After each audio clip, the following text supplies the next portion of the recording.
finger picking time, guys. Let's do this.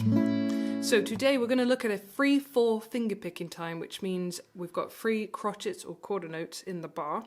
So a 1, 2, 3, 1, 2, 3, as opposed to a 1, 2, 3, 4, which is the standard for most pop songs. And you'll hear that in things like 2, 3, 4. It sounds like that. Whereas 3/4 will be like a 1, 2, 3, 1, 2, 3, 1, 2, 3, 1, 2, 3. I know it's slight, but there is a difference. So anyway, we're finger picking in 3/4. So we are going to look at this pattern, and you've got a crotchet followed by 2 pairs of quavers. So you're going to have a 1, 2, 3, 1, 2, 3. But before we put the chord down, because that was me being sneaky popping down an A, let's have no chord down. So we're just focusing on our right hand. So thumb on your A string. This one will change depending on what chord we're playing, but that's all right. For now, thumb on the A string. All right, and you've got your index finger over on your G, middle finger over on your B, and you don't need this one. It's just sort of there to help you find where you're going, but it's between these 3 today. So we're going to go thumb, index, middle. So that thumb is going to jump down 1 over to the D string. So let's do it again. Thumb, index, middle. And lots more times. Let's do it.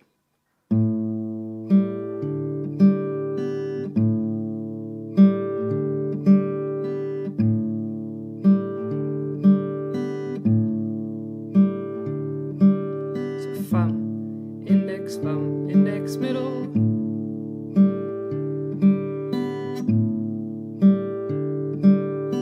I always feel like there's almost a sensation of rubbing between those 2. So if you've got that, then you're in the right position. You don't want these to be miles out, otherwise you've really got to look at it and think, oh, what's coming next? And it's much harder for your fingers to learn it then. You want it to become second nature. So when you start, obviously, you're probably going to want to look at your strings, but you want to keep them fairly close to the string. Mine are never that far away. And then when you get happy with this, start to peel your eyes off of your sound hole. Maybe look at, could be your 5, so you've still got it in your peripheral vision. And then start to look at your knee, so it's still in the peripheral. And then just keep going, see if you can look at the sheet, maybe if you have a sheet in front of you, or a desk, or a music stand, then maybe out the window. So that slowly your head comes off of that sort of downward position of looking at the sound hole. Because you want to train that hand up so that it can do it on instinct. So it becomes second nature, and it does take a while. It really does take a while. So please don't beat yourselves up. So once you have that, and then that may take you like a couple weeks or a month. Once you've got that though, then you're going to start putting chords down. So let's talk about that. So we'll start with an A. And this is still the most important place, so I'm not going to show you that side just yet, but with an A, we're in the same position. But it sounds nicer, right? And then we'll show you an E, because with an E, we're going to change. My thumb's reaching over already, so it's thinking E, E string. The rest of the pattern is the same.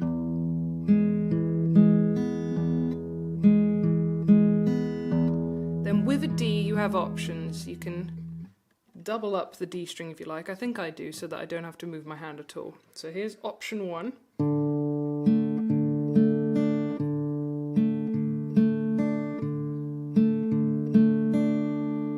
Or you could move the whole thing down 1 if you want to, so that you've still got that bounce that you've taught yourself. So you go D string first, B string. So it's the same pattern that we used when we were on A, but we've moved the whole thing down, so you've got them hanging just on the bottom 3 strings like that.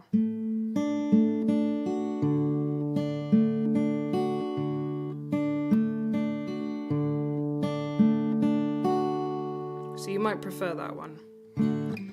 But no pressure, you can, like I said, just double up on the D string.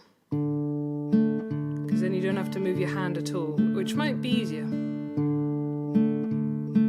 So it's a D, G string, D string, G string, B string.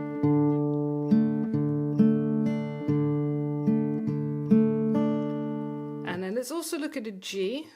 So with a G, because that bass note of the G is on the E string, we're coming over to our E string so that we get that G in the bass. But these guys are staying in the same place.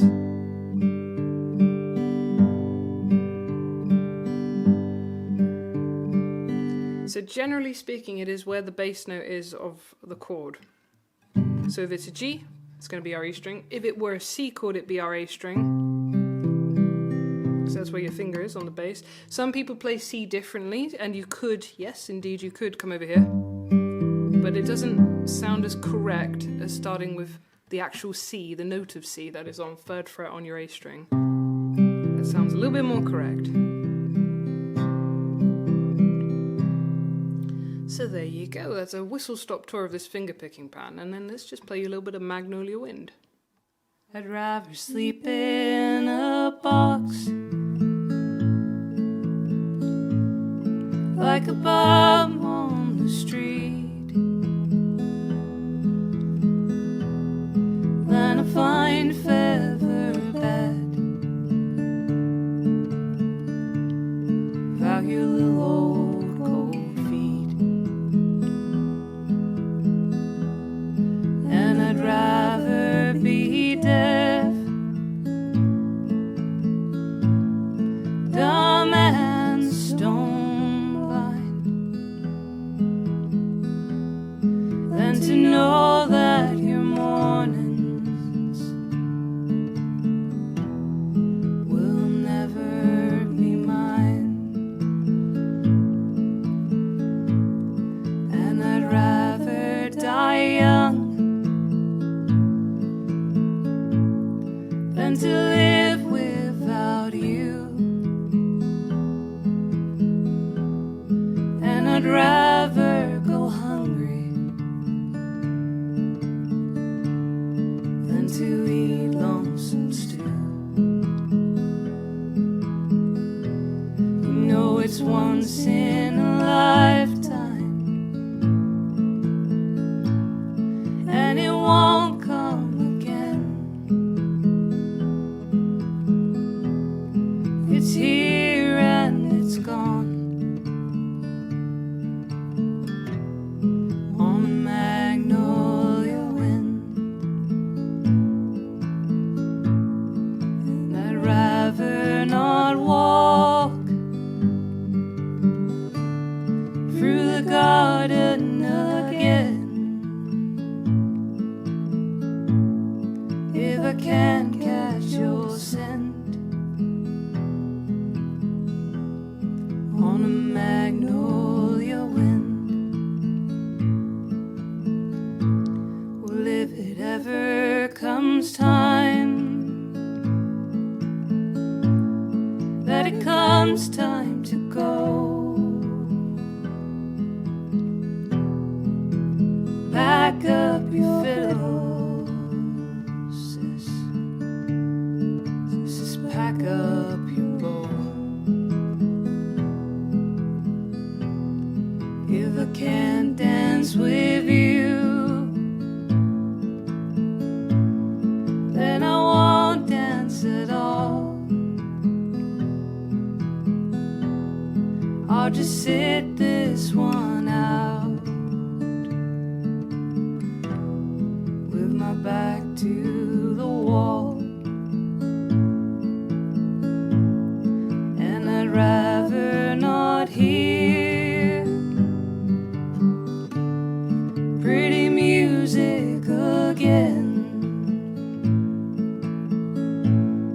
if I can't catch your hopes on a magnolia wind.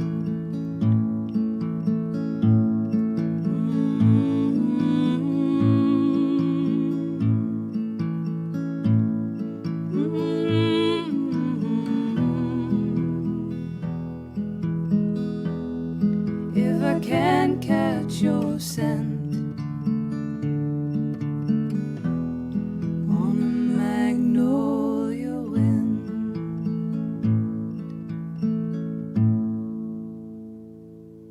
Ah, such a sweet song, that one. I love it. So there you go. And if you want to play along with the original, you pop the capo on 4. I've learned that one. So I hope that's been useful to you. And at the very least, we've had a nice sing-song together.